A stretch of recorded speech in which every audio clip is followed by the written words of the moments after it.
Can you hear me? I can hear you. All right. And I like the new look.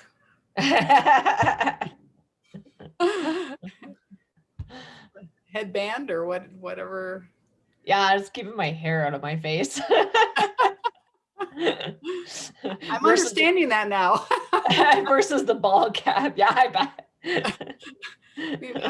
I've always had short hair, short hair. And since the pandemic, I've let it go. I don't know how you handle all this hair. And you've got 3 times as much as Yeah, mine is like pretty long, but at least it's like my criteria always when they cut it is, well, how short do you want it? I'm like, it needs to fit back into a ponytail because if it doesn't, then I'm like, oh. But even then, like I'll get pieces that come into like that pull out as I'm doing stuff, and then it's oh yeah. That's why I got into the habit of always wearing the ball cap, but the ball cap is kind of hard to see the computer screen, so I'm like, we'll just put this on instead. And we can't see your eyes then, Yeah, so. Yeah. Well, the same with being on camera, although then my hair is usually down unless I'm training. And then I was like, if I'm like, then I caught myself in the videos fixing my hair all the time. And I was like, oh.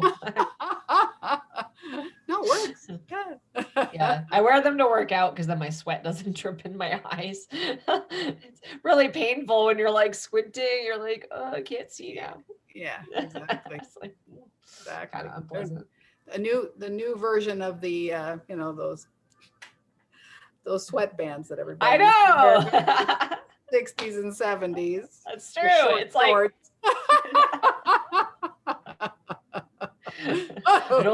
I don't think my shorts. I never did that. I never did it. I never.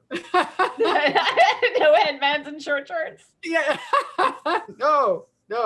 I guess my workout shorts are like kind of short, but like no one's seeing it. Yeah. It's not. Oh. And then you get like the gloves too, because I like wear weightlifting gloves so that the barbells don't like destroy my hands. So I was like, all right, I like look super buff now. I've got like my headband on and my like and my weightlifting gloves. But do they match? Yeah, no, I learned that the hard way when I ripped open like my hands from the barbell. Yeah, I didn't realize that they did those. I mean, that it would do that to you. I mean, I can see you building callus, but I mean, how? Yeah. Just see the movement, the rubbing. Yeah, it's because you're when you move your hands a lot, it's the friction, right? When I was doing CrossFit, that was brutal because you did so much on the pull-up bar, and the motion of the pull-ups, like just like between that and having your hands like stuck like this. Because they would cramp, so then it's like, all right, I like can't like open my fingers because I've been hanging on the bar. Now. Yeah, I was like, I've been hanging on the bar. Anyone else not be able to open their hands properly right now? Wow. Like this morning, I was dedication. Like, oh, I feel okay. It wasn't that hard, and then I went to type, and my hands trembling. I was like, oh, maybe it was a little harder. Bicep and tricep workout than I thought in the moment, but it stopped eventually. It was fine. You able to still do that? I mean, like I just do it at home. You have the gym home, yeah. Yeah, I just have free weights at home, so I put on my video every morning and do my weightlifting program at home. So, well, because there's nothing near me anyways. Like I loved CrossFit, true, but it was an hour workout. Like you went for an hour, it took me half an hour to get there, half an hour to get home, plus like a 15-minute buffer to actually, in case. I just don't have that amount of time, right? So I'm like, if I can do it at home and stay consistent. So as much as I love being in group, well, I wouldn't want to be in a group class right now. That probably was right. Like I've seen kind of the setups that they've had with the tape on the ground and everybody has the weights and, they disinfect the little squares and stuff, but I'm like, it's just unnecessary risk for me. I went back in, I think it was late summer. Yeah, whenever they opened up, maybe it was fall. And I like to do reformer. It's the machine. Yeah. And they weren't requiring everybody to wear masks while you're working out. And Mhm. I'm like, okay, I get it that we're 6 feet away, but we're pumping it out. Yeah, Really, I wore a mask the entire time. I I don't would care. too. I would too. But even like I looked up some of the CrossFit gyms and they're the same way. So you don't have to wear it when you're working out. It doesn't And make any sense to but me. I'm just like that and same I found the same thing for doing agility too. Like you don't Yes, have to wear it when you're running. But that's like and then the next person's coming in 30 seconds later and running where I ran, right? Like yep. that just didn't make sense to me The initially. CPE, you had to. Yes. Yeah, the trials here you had to. Yeah. But there were some other like in AAC trials that we had around here. It was you wore the mask getting to the ring, you could take it off when you were in the ring Wow. and then put it back on at the end of the run. Yeah. And I was like, that to me does not make sense. When you're running, you're Yeah. expelling, Yes. right? And Yes. you're breathing hard and you're Yes. breathing with your mouth, like your mouth is going to be open because you're running. Yep. Like that to Not me to didn't mention that make you're yelling at your dog. yeah, like it just and then the time wise as far as like the next person's in there almost immediately, Yeah. right? So and everybody's running in the same spots. So I was like, this does not make sense to me. But And now what they know so much more about it being aerosol. mhm, It's kind of crazy. yeah. Yeah. All right. So Pretty how have things been going with Miss Chessie? Well, I mean, to be honest, I haven't really done a whole lot. I mean, we had, Mhm. I think, did you get my email? Yep, I got the Okay. videos Yeah, ready to pull up. we've been, we got snow and then the yard was too wet. And of course, we're locked down, so I can't go indoors. Yeah. So I've been working on other things like Yeah. home manners and her, uh, her verbalizing and her vocalization and some other things. Yeah. And I do want to ask you before I forget for your Yeah. thoughts on movement because she's over the top aroused with movement anyway. I mean, that's probably why she likes to chase me. Yeah. Yeah. That's why she likes to play with me. But when I thought, maybe I could ride her with a bike. Well, she doesn't. As soon as I bring the bike out, it's she starts barking and gets highly aroused. She's jumping at me, so Okay. I I've been trying to work on that.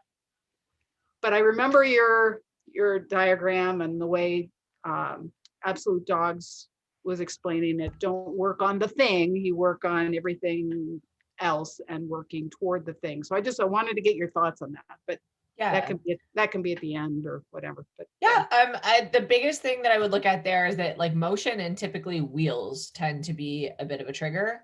yeah, So I'd pick something that's not a bike, that initially pick something that just moves, and then I would pick something that has wheels and moves, right? That she doesn't have any kind of association with, right? So previous yes, association with.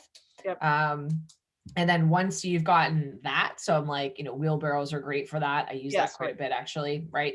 Um, lawnmowers are another one. Like Oh go yes, push lawnmower, as long yeah, as they don't already have a trigger to whatever it is. So the goal is not to like, because then they're gonna do the response anyways, and that's where I'll say like you pay into the thing you do want, but you're also paying into the thing you don't want because it's already conditioned, right? So yes, that's why we try to work on the outside layers, right, right? right, Not the center of the problem, is just because at that stage you're like the dog's rehearsing the behavior we're not looking for because they have a history and we want to build up not responding to different things that are similar, right?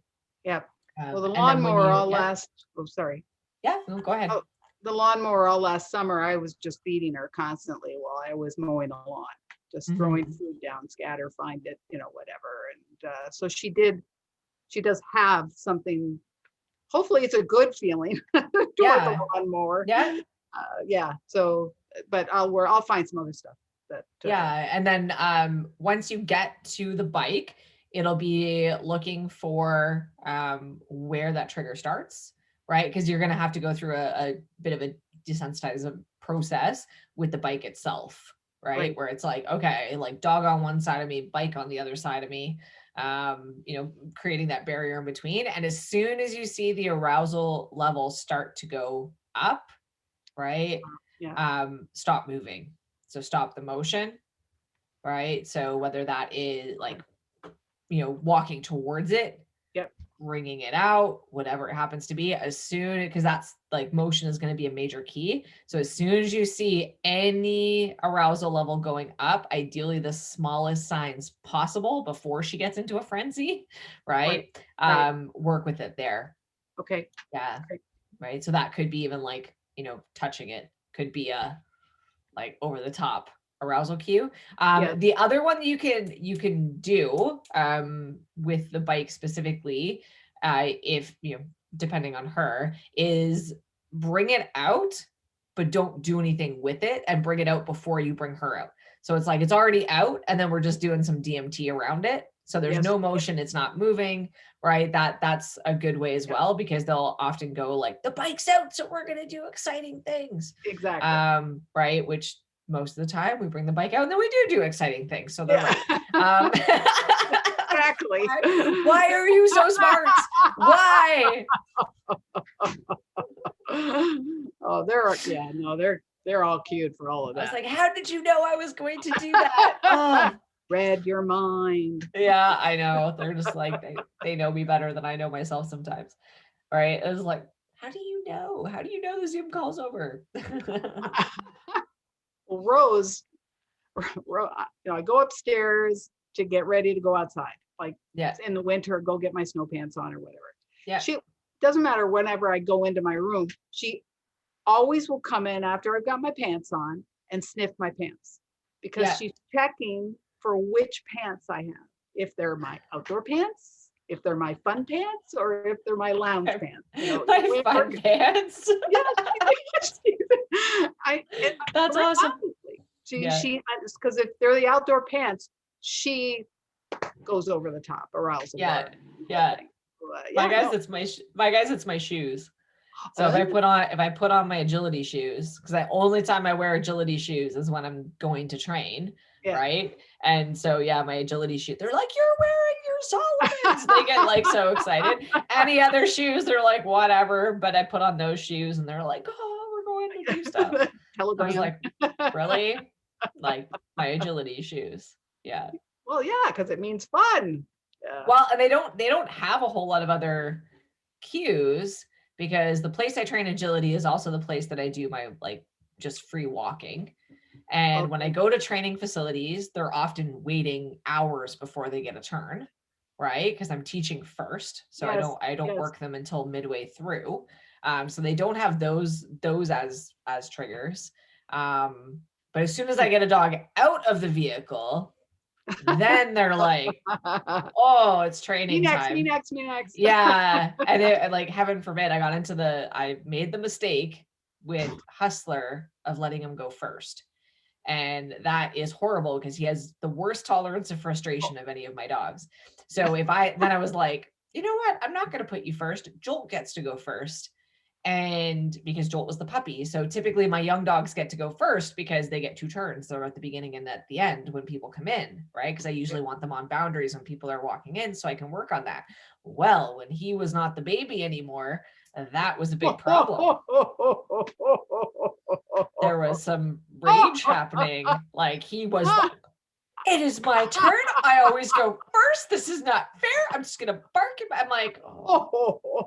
And my own creation, because I didn't mix it up. And then I was doing 2 dogs at the same time, but I was doing the same dogs together. Right. So Heist is always my puppy training dog, because Heist has no interest in other dogs. Right. Really at all. And I can stop him instantly. So he's always my proofing for boundaries and can you work with another dog. So when all my young dogs transition from working by themselves to working with another dog, it's always Heist.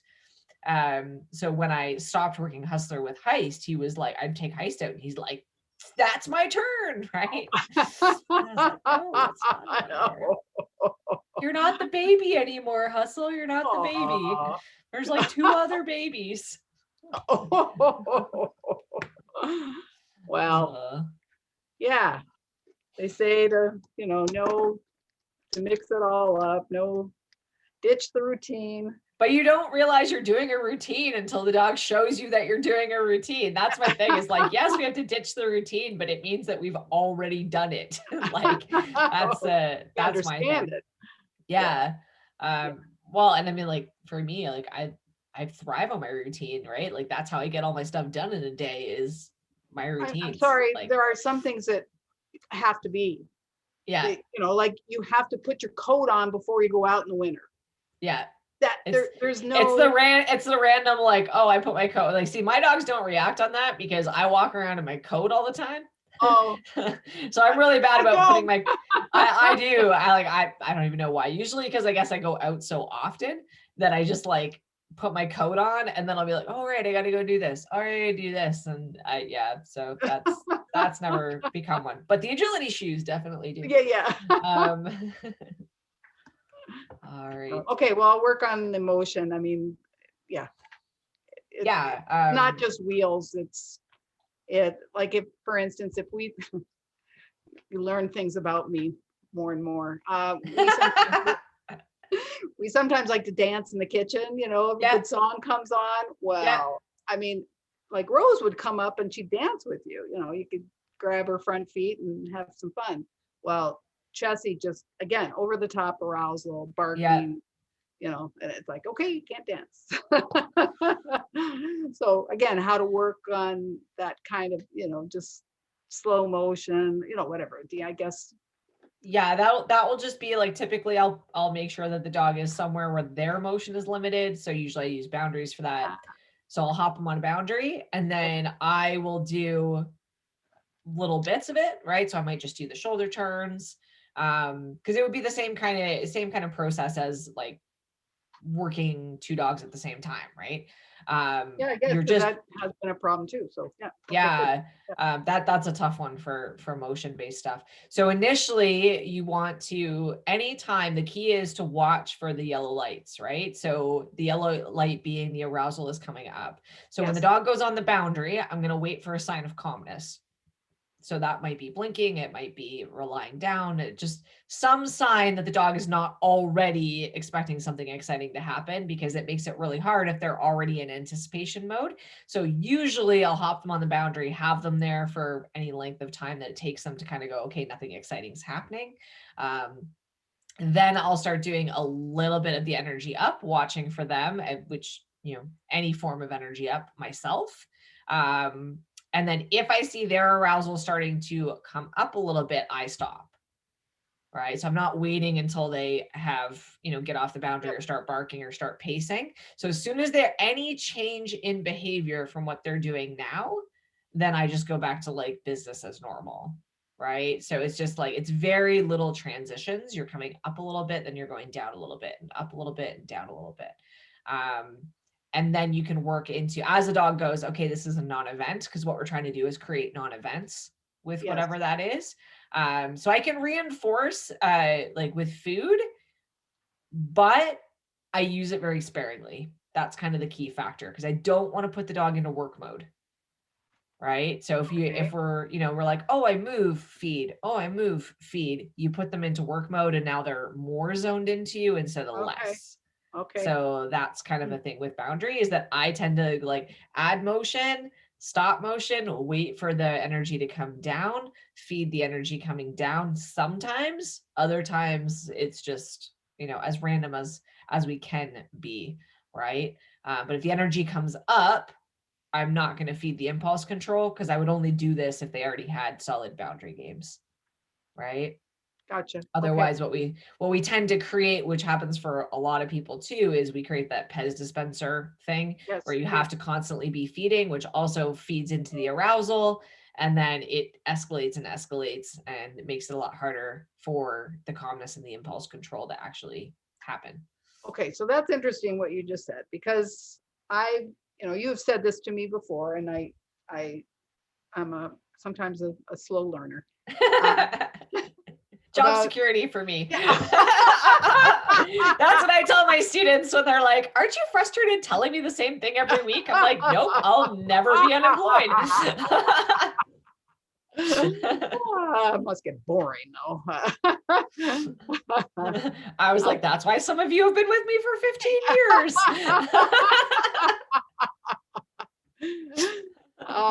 Is about food, Yeah. and I give too much food. I'm rewarding too often with food. Yeah. So where was I going with that? Because you're saying, oh, that you're saying that arousal will come up because they're thinking they're in Work mode. Work mode. Mm-hmm. But I don't necessarily see that because I'm not fast enough. I'm fiddling to get the food out of the pouch, and Chessie's focused on me because she wants the food, but I'm not necessarily seeing that her arousal has increased. Maybe on the bed it would, but I'm just saying out from the food. Yes. Okay, Well, I'm so just saying, you're saying that me feeding. I'm saying if I was dancing around the kitchen, my dogs would take a nap because it's not linked to any, because they don't think they're going to get fed. When I work out, same thing. Like they're on the boundary for over an hour. I don't ever feed them past the point of teaching them. Right. So they're like, they literally fall asleep. Like when I'm doing my Zoom calls on Sundays, Lush is upside down with her feet in the air, like asleep. She's not staring at me the whole time. So if they were, if I'm doing agility or something exciting that they feel like they might be a part of, obviously I'm not going to get that. Like they will be zoned in on me. Right. So it's how much as soon as you start to reward, the arousal level is going to come up. If it's infrequent enough, because they're going to go from like asleep to noticing that you're feeding. So that would be an example of energy coming up. So if my dog's asleep and I walk into the room and they notice me, that was arousal up. Okay, I'm on the field when I'm feeding too much.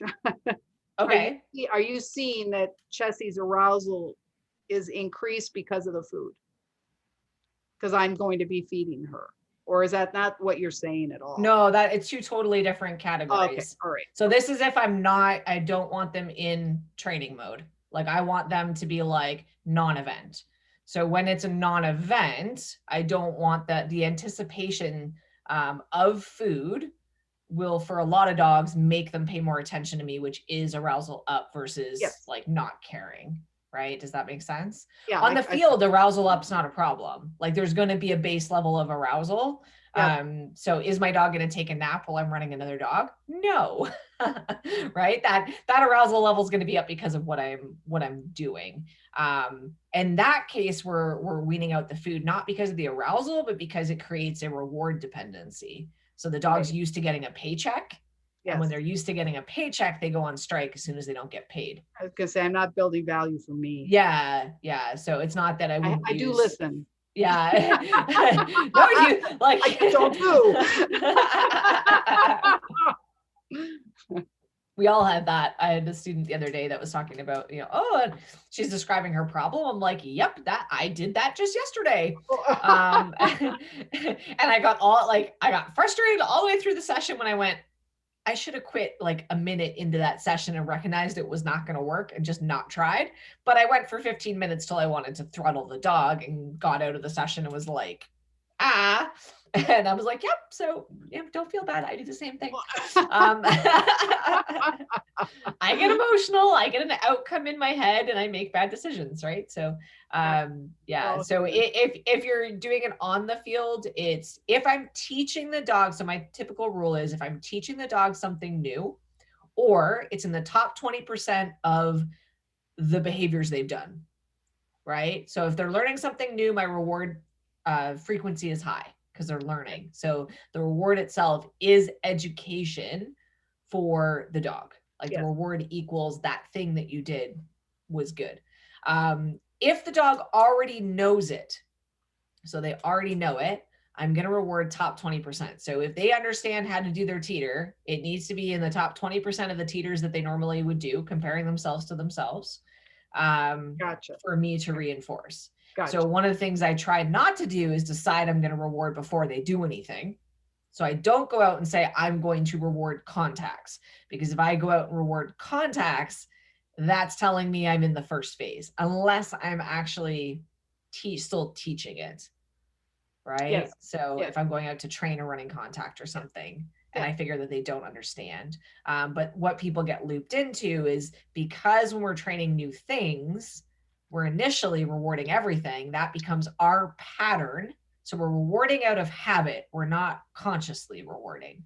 That's what I try to get people to avoid, right? Is that it becomes why'd you reward that? Because I always reward my dog. If the answer is because I always do it, it's a pattern, and the dog's going to go, I see your pattern. Right? I'll raise your pattern. I'll raise your pattern. And then, what do you mean you're not feeding me anymore? I'm going on strike. Right? So that's when you either get like the frustration or you get the disengagement. So they either go on strike or they like get really upset about it. So if you're a hustler, you get really mad. And if you're, well, Lush would probably quit. She'd be like, okay, I don't get fed anymore. Actually, Lush would just do it because you told her. That's like, she has a lot of value, like biddability through the roof. So she will do what you tell her just because she doesn't, like, you could never feed her like ever, and she would just do it. So she's a bad example. She gets full. She would get full of the food and go, but I'll still do the behavior because it's what you asked me to do. That's wonderful. It's weird, but she just like, she's always been like that. Puppy class, she would get full, but she'd still do whatever, like, I'll do perch, but I couldn't possibly take another cookie. Right? I'll do the recall. Wish I had that control. So that's just her. So Jolt would be a better example, because if something's hard, then he's like, I'm not getting rewarded and I don't know what to do. I'm just going to go over there. Right? Like, I'm going to go play with the pig. No, don't play with the pig. He hates you. True story happened today when we were doing jump grids, and jump grids are very hard for him. So he was like, this is hard. And I was like, well, I can't reward you because, like, you can't get rewarded for that one, buddy. Like, that was awful. And then he's like, I'm just going to go play with Wally.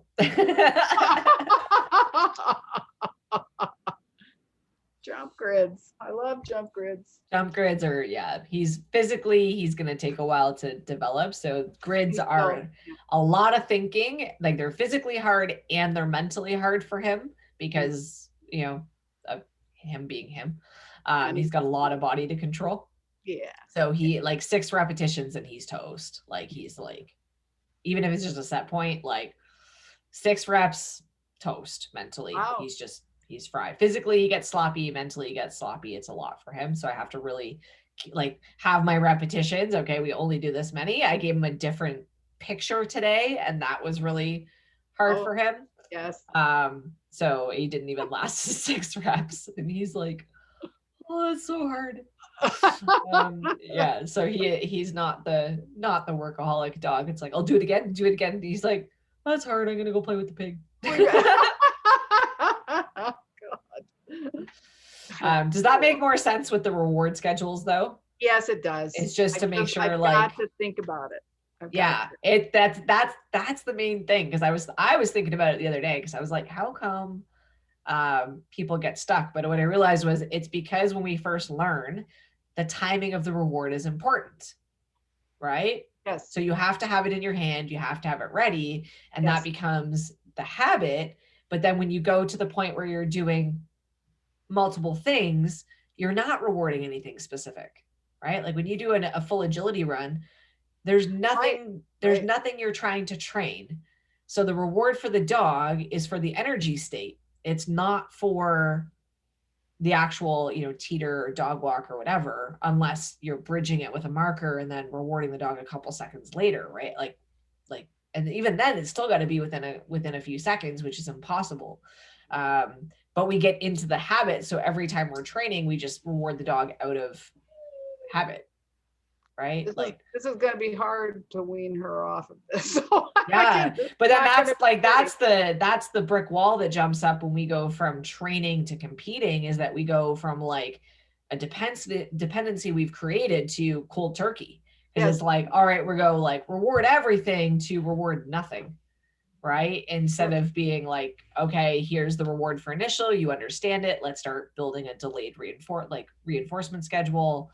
So we tend to go from one extreme to the other, and then the dog disconnects, right? So they disconnect, so we bring the rewards back in, or the energy goes down and we bring the stuff back in. So it just creates this this loop that can be really challenging to break. So I am trying to bring back just playing with her with a toy. Yes. Yeah.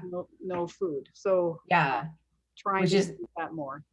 And that's a big one, right? So the more you can keep that in, that's why for me, personal play is really important, because as the more you bring in personal play, and a lot of my behaviors that I'm training per se, like trained behaviors, actually turn into personal play behaviors, right? Like my hand touch is a personal play behavior. Like my dogs enjoy doing it. When I add motion to my hand touch, they'll do like 10 repetitions and not expect a cookie.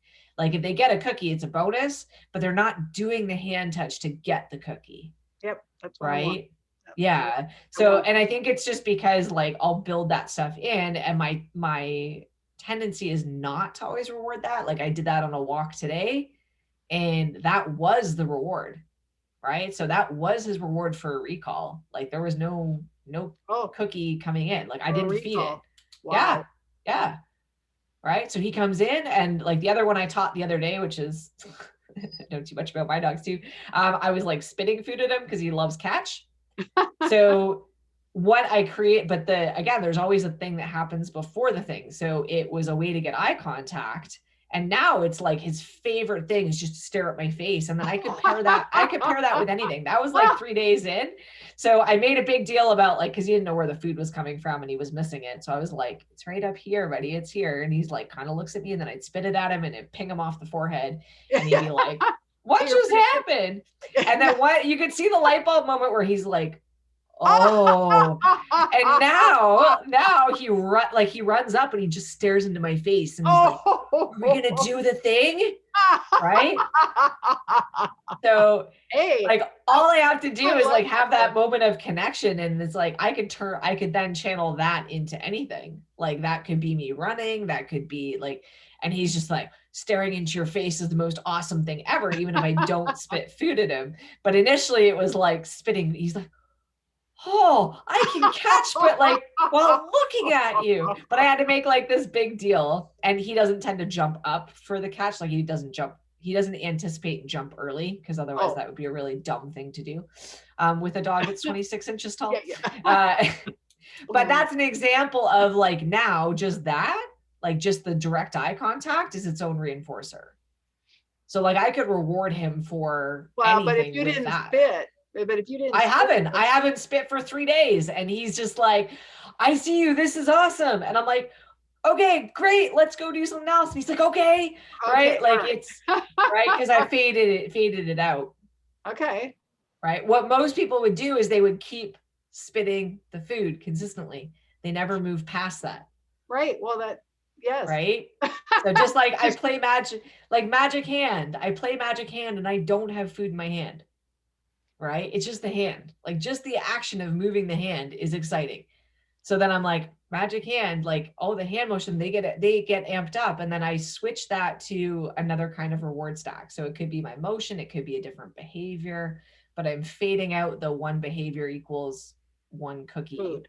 Yeah. So then I just end up with like a whole list of personal play games. Like that one's really weird, right? So if I just pause and put my finger up here, like I'm putting food in my mouth, that is like, he is just, oh my gosh, it's so fun. Right. And then I could pair that with quick shoulders. I could pair that with sending them to a tug. Like it doesn't have to be, this means I'm going to spit food. Right. I switch up the reward stack. It's still a little slow. I'm not. Does it kind of make totally sense? Clear yet, but how I'm going to do it. But I'm going to try. I'm basically just mix up your predictors with different styles of rewards, right? So I may still reward, but the reward could be releasing them to go run on a trail. Right. Right. The reward could be chasing a hand touch. So the reward for this being looking up at me does not stay with the spitting the food to them. That's where people will get stuck. But then I'm getting that part. I'm just trying to, how am I going to translate it? Yeah. So it's a process. Yes. I got to figure out when she really wants to do something, like figure out what it is that she really loves to do. Yeah. And then have her like hand touch or do whatever. Yeah. And then send her to that, whatever she loves to do. Yeah. So it's just looking at like make a list of all of your anything that does have value now, right? So your base rewards. And then any behavior that has value. And then you start linking them together. Okay. Right. So like how valuable is the hand touch? How valuable is the spin? Like, does it have any kind of value itself, even if it's low? Yeah. Right. So yeah. I always think in terms of currency.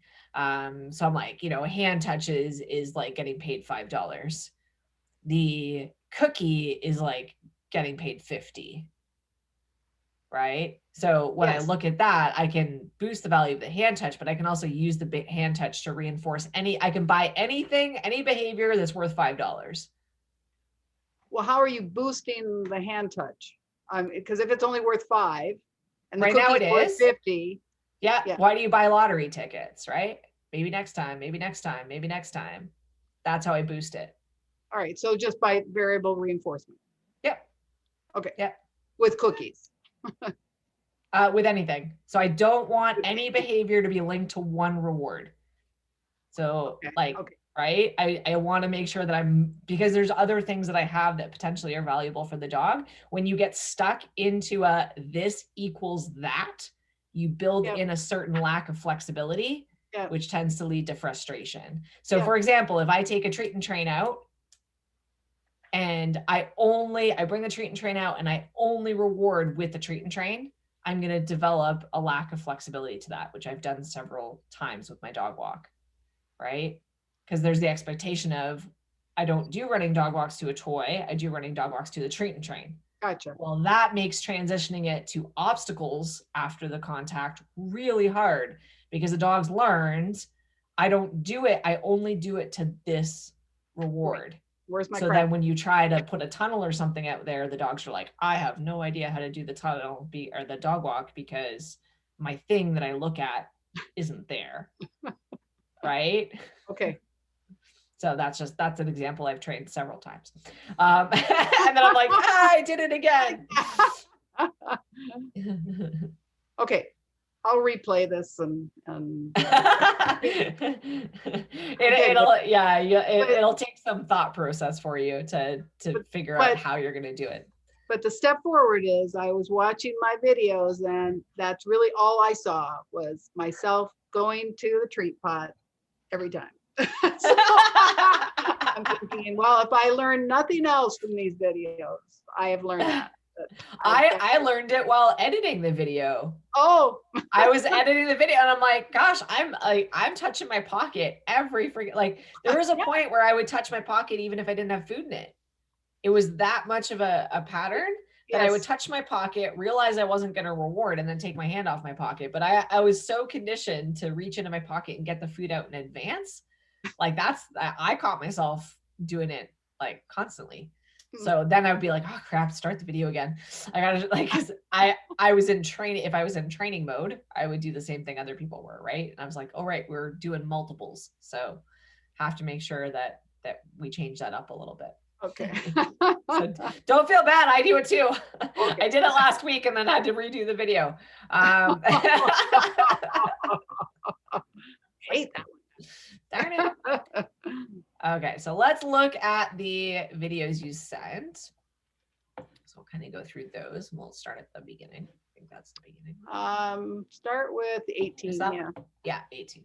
Thank you for putting the dates on them. That makes it much easier. Oh, I'm like, how do I discern these? I got it. All right.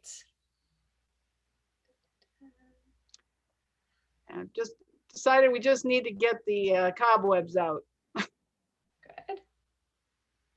So that was that.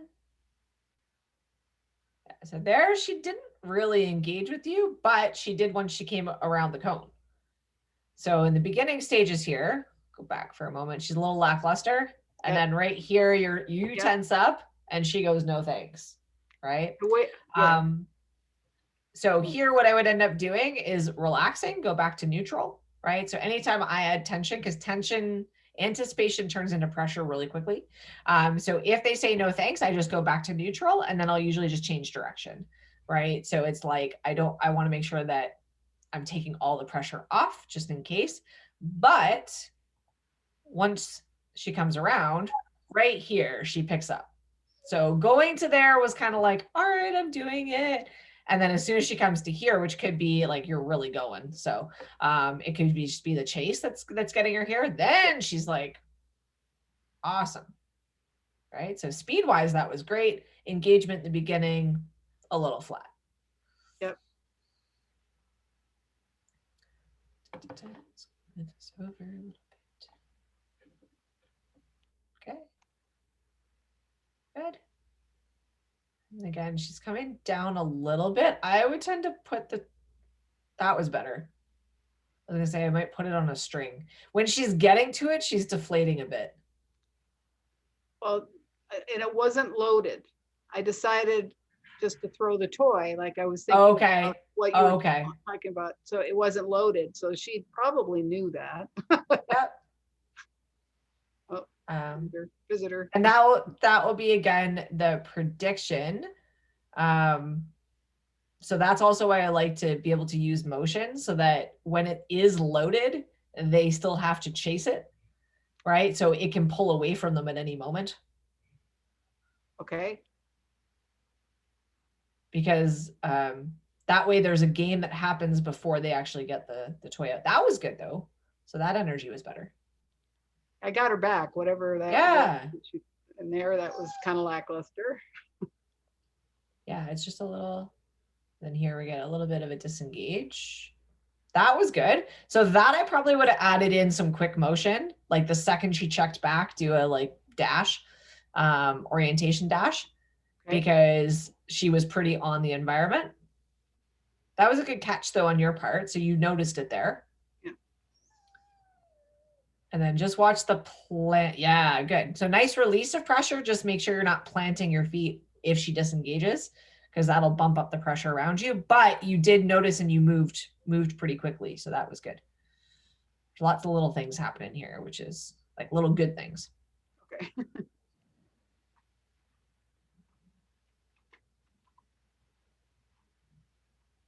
Okay.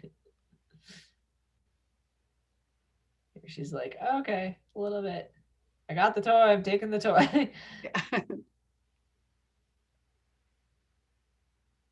It's real close to the end.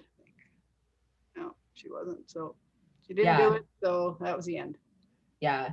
So I would work a little bit more on the toy game itself, on building in a bit more variability to it. Because again, like with rewards, we want them slightly as unpredictable as possible. And what happens with a straight retrieve, unless you have a dog that like their main thing is bringing it to you, like that is the reinforcer. If we're doing straight retrieves, like the running out and they get to the toy, if that pattern's always the same, right, then we lack that variability. So that's why when I throw it out and I have it on a string, I can actually pull it away from them before they can open it. So that creates the like, no, come back here, right? That is what I kind of want that pattern to be, so that when it's not loaded and I toss it out and it moves, the motion can get her attention a little bit more. So I can just make it a little bit more dynamic, so that it's not just the like run out, open the thing, eat the thing, arousal comes back down. Right? Because I'd really like the arousal level to stay up as much as possible. Yep. Yeah. Exactly. The other one you can do is play with two of them, so that you have the one out there, you also have the other one, and create kind of a toy switch, because the arousal level will stay up. As she goes to get that one, she's like, oh, I got to get back to get the other one. And then that brings in a little bit more excitement on the way back. Right? So it's not because what she's tending to do is she runs out after it, gets to it, but then it's like flatline, and then you have to work really hard to get it back up again. Yep. Right? So there's just that little bit of a transition. So I would play around with that. Let me write that down. Okay. I mean, I would, in this case, I'm trying to get, I'm not that fast a runner, so I'm trying to get her to go ahead of me. Yeah. And ideally, you'll see in the next couple of videos where I actually will eventually turn around and come back.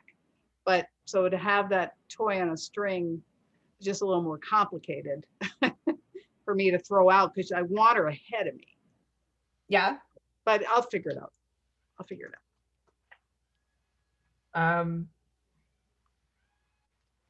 But she would, if I had it on a string, she would. I mean, we've seen her. You know, she'll chase it. She loves that. It's not so much for that exercise. Like when I'm doing toy on the string, it's about getting the prediction that it might move. Oh, so I always want them thinking that I have like that it might get away. The bunny's not dead, right? So when I add that in, it's not for like a specific training exercise. It's in general when I'm teaching toy play. So if is again that variable effect. So I toss out the toy. They're not thinking, am I going to make it move? They're like, is my cookie going to get away? Right? I build in that possessiveness into the play. Okay. So when they go to get to it, they're like, I really need to get back to this. You can, if you were doing an exercise where that didn't lend itself well, I would just use the toy switch variation. Okay. Like I have another one. Yes. Right. So it's just like run to that one. Oh, this one has a cookie. No, that one has the cookie. You don't know which one has the cookie. Oh my God. Right.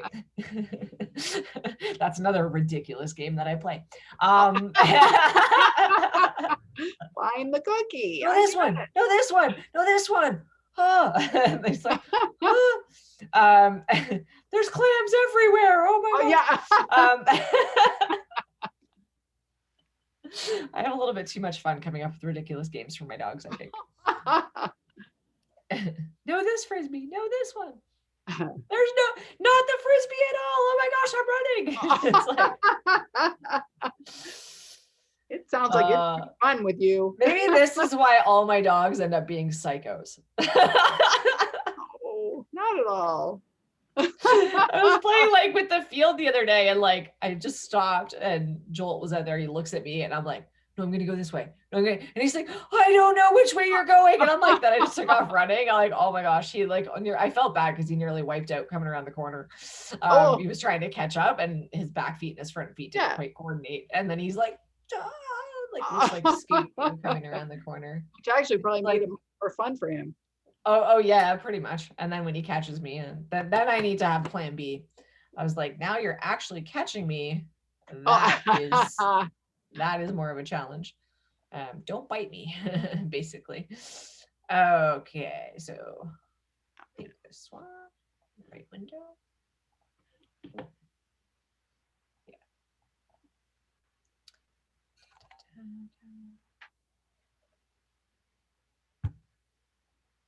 Nice. That's better. Like the quick turn there. And then there, that was a little bit of down, but then she came back up again. It's good. Good. Okay, so we're getting continuous arousal down on the cookie. So what I would tend to do is that when you feed, pause, then change instead of continuing to walk, because every time you fed her, she flatlines. And then when you do your quick shoulder, she comes back up again. So we're getting a lot of like this type thing. Yep. So all I would do is just turn that into like a ready, set, go game.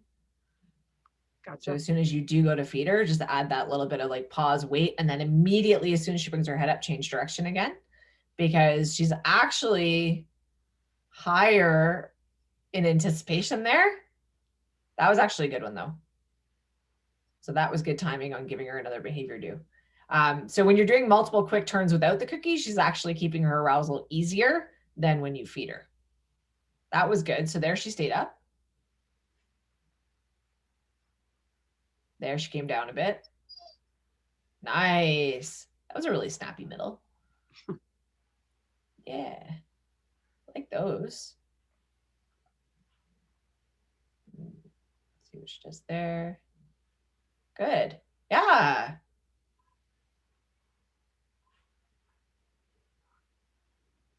Nice, good. So she reconnected. I probably just would have added in some kind of chase motion for you there, only because her attention left you. So if their attention leaves, then I just work that focus piece a little bit. So just move. Yeah, I'll just do the quick shoulders that you were doing before. Nice. That was really good enthusiasm on the hand touch. Barking at me. She wants that toy. Yeah. Good speed. Nice lead changes there too. Oh,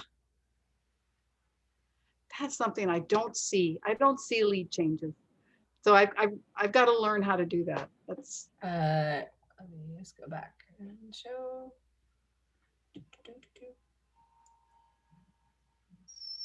Nice. So there, you see how she's bent to the inside. So if she ran straight, she would miss the second jump. Yes. Right. So then she redirects.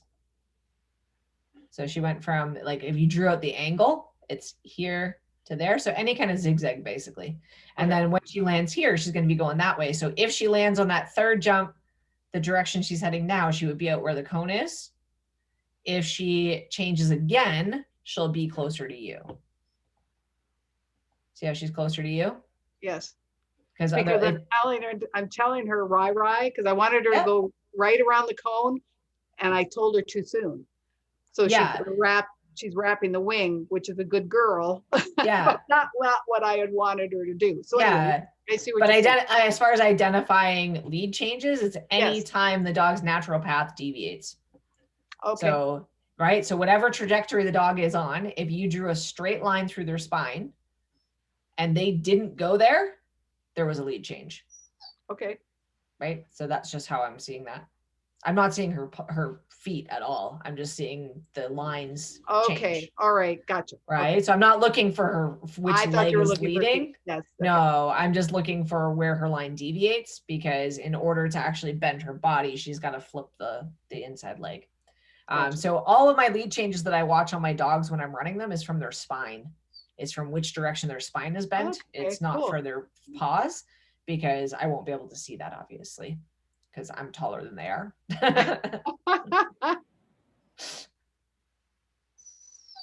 Nice.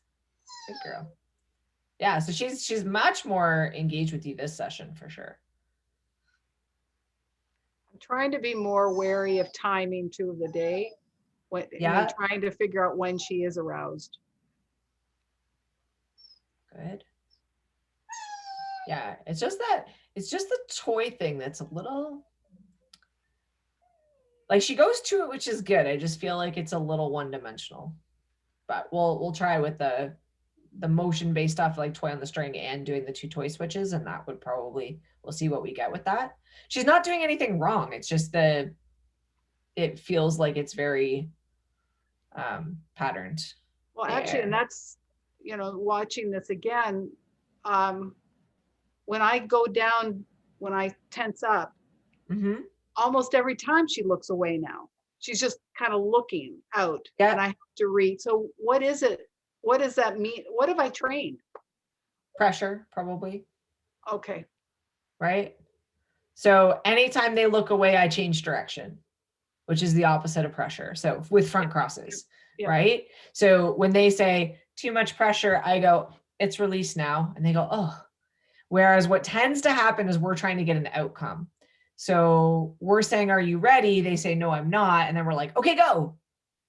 And every time we do that, right, then they're not being listened to.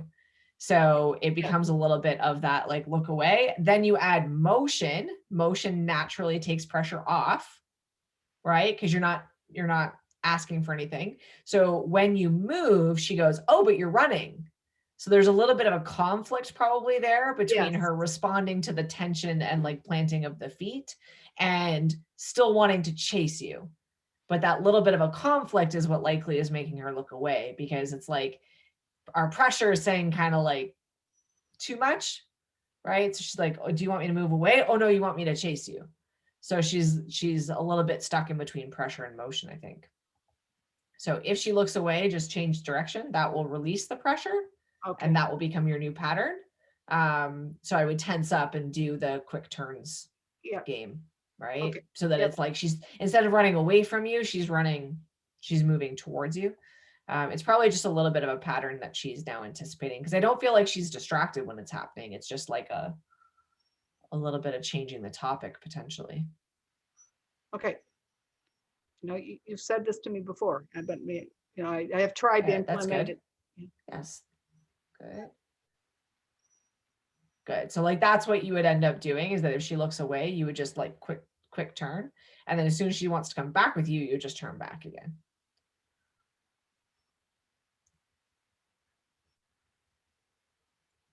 Yeah. And then if they look away too, the first thing I'm going to look at, like just adjust myself, because sometimes they are just telling me that I'm leaning into them too much. Yeah. So I just check that I'm not moving in. Because that's what I'm trying to think. Pressure. I mean, am I too close? Yeah. And that's why, like, if I do the front cross, it has to release pressure. Like, that's why I use it. So yes. Instead of like trying to figure it out too much, yay, girl. Like that. Oh, she tripped. Yeah. Oh, I didn't even see it.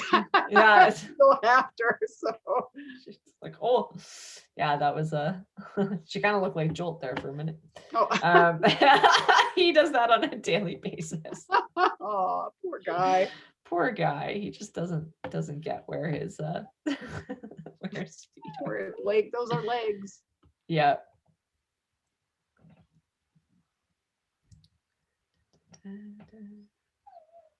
Nice. Yeah.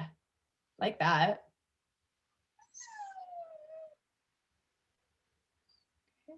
And then that's where you just need to pause for a moment so that we can add in the motion. But her energy is awesome there. That was a good one. So there it didn't come down. It's mostly if she has to search for it.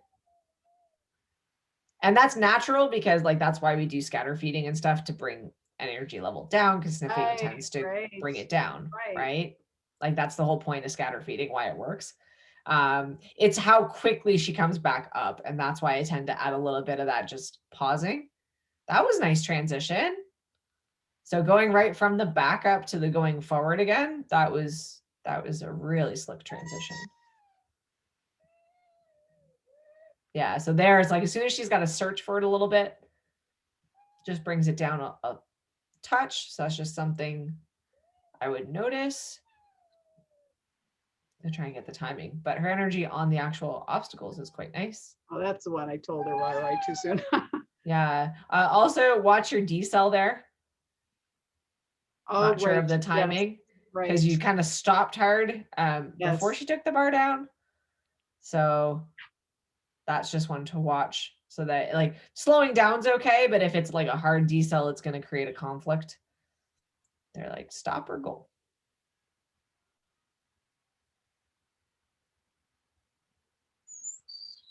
Get the toy out. Okay. It's like, oh, mechanics of dog training.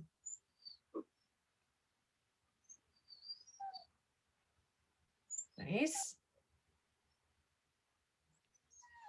So there she started to kind of fade out a little bit, but the initial sit was really nice.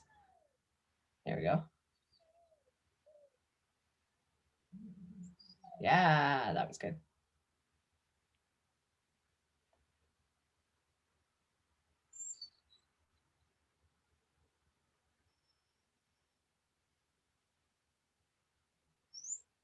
Good. Nice.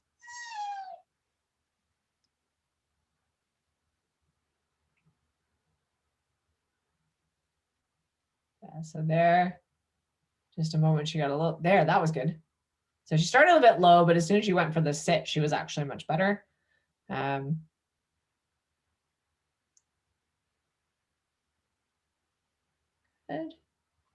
So she's back with you, which is nice. And then again, the cookie, she just had that moment of kind of disconnect there. So if you do see that, then just plan the next thing you're going to do to be something motion-based. That one. Yeah. Oh, good girl. That was good. That was a hard one. There, she just started to look at you. So down this line, she was just starting to look into you a little bit with that last bar. So she wasn't really paying attention to where she was going. Good. But that was a really good correction on her part there. Right, and then there, right as she went to jump, so now she's looking forward again, but right as she went to jump it, she just flicked her head to head check you slightly, Okay. and then went back again. So that's just probably why the bar came down. And she was watching me there too. But yeah, I think she's probably anticipating the reinforcer after the thing. So that would be one too. Just switch up how many times you go back and forth. So it's not always wrap the cone, get the reward. Right? Because she's starting to figure out that when she comes back down, she's going to wrap the cone. And then after the cone wrap is going to be the reward placement. Right? So maybe like throw in another turn and go back or. Yeah. So I'll just like ping pong where, like how many times I go down and back. That's again, do what I say, not what I do, because I had that the other day too. I was like, oh, I've rewarded the same place 3 times, and then my dog's running like this because he's like, I know the toy's coming after the cone wrap. So I was like, oh yeah. I'm human. I get stuck in loops and patterns. Yeah. Well, all right. Okay. So yeah, I would say work on some different things just with the clams. We're just going to, or the food toy or whatever. So I would do some of it on a string, doesn't necessarily have to be for a particular training session, just to kind of mix it up. And then a little bit on the toy switch. So have 2 of them, right? So that she's going right from one. You can add in like little things in between there. Like I like to do toy switch funders is one of my favorite ones. So if they like funder, it just gives them a reason to drive into the front of me, especially for dogs that are more pressure sensitive. So you can create that. Have different ones loaded. So that's when I would mix up. So not all of them are loaded. Some of them are, some of them aren't. Right. And if she goes to it and then there's nothing in it and she just comes back, that is perfectly fine. Because she's going to be like, does that one have food in it? And she runs out and then I'm like, I've got this one. And she's like, oh, that one, right? God, yeah. Yeah, and that one might not be loaded too. You never know. That's the point. Because what I want is for them to cue on the motion, like the motion of the toys. It becomes that lottery. So she's going to run and chase. The goal is to keep the ones that are loaded valuable enough that she doesn't quit, but not so predictable that she expects that they're going to be loaded. That's kind of that'll be a key point for her. Okay.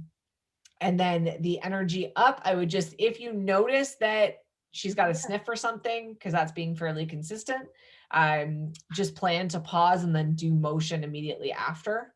So quick shoulders, something like that, because that's just, she's just showing a fairly predictable pattern there. She doesn't do it all the time when she's catching or if you're rewarding from hand, but she is having a tendency to do it if she has to search for it. So if she goes to catch and she misses, just plan to stop your motion and wait for her to turn back to you. And then the second she turns back to you, you can add quick motion in there.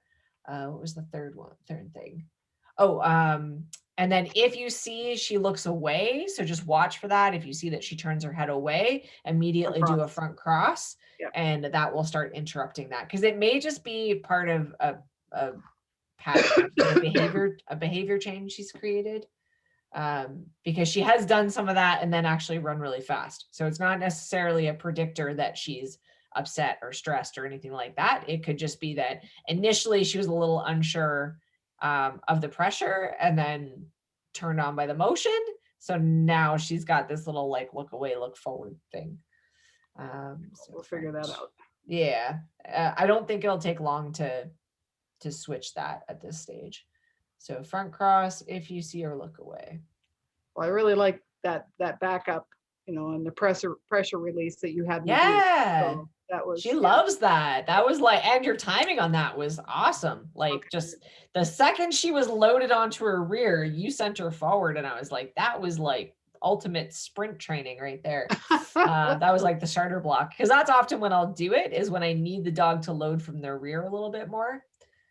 So yeah, your time. So often what happens is they step back, we think about it, then they step forward, then we go, right? Which they're on their front when they go to move. Right. Whereas if you can time it correctly, they're back like this, and then you say go forward, and it gives them a lot of propulsion. So that time I was like, that was like super cool. Timing on that. It was like right at the perfect moment to let her go. And then her speed was amazing. That one sometimes tough timing wise. Look away. Pause. Making myself some notes here so I know what to write on the sheet. Pause and then go. Okay. Yeah. Questions on that. So it'll just be switching up the patterns as much as possible. And then of course you can practice your dancing.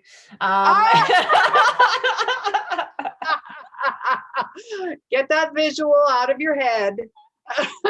I do too. Yes, soon we can dance again. All right. Well, thank you so much. No more embarrassing than me saying my dog's action prompt in the bathroom. Although I finally think I figured out why. Because I only sit down, like when I'm shaping. So I think that's the like. Oh. I was like, why? A special shaping room. Because and it's like definite action prompting. She's trying to do behaviors, and I'm like, I've never reinforced behaviors in the bathroom. I don't understand what's happening here. And then I was thinking, move. Then I was like thinking about it, and I was like, I bet it's because when I do shaping games, the first thing I do is sit down, and there's not a lot of times in a day that I sit down unless I'm in front of my computer, in which case like I'm raised up and not paying attention to them. Yeah. So I was like, otherwise, the only other time I sit down during a day is to like drink. So I was like, maybe you should be a detective. I should just like randomly sit in it, like put a chair out somewhere and just sit in it and see if they go into action prompting mode, because then I would know. So I'm just gonna like put a chair somewhere and just sit down and see like in a random spot and see if they do. And if they do, then I'm like, I figured it out. Well, report back, please. And this is how obsessed I am with training that bothered me enough that I'm like, I'm going to figure this out because it's bothering me. And good. Right? I'm just like, most people would be like, that's weird. I'm like, or wouldn't even see it as action prompting. I was just like, this is like really definite action prompting. Like, what is going on? Why is this happening to me? Or they would just like shut the door of the bathroom. Like that's the other thing. I'm like, management, shut the door of the bathroom. Then there's me. I wonder why this is happening. Where's the behavior chain in this? Oh, I'm such a geek. That's funny. Oh my God.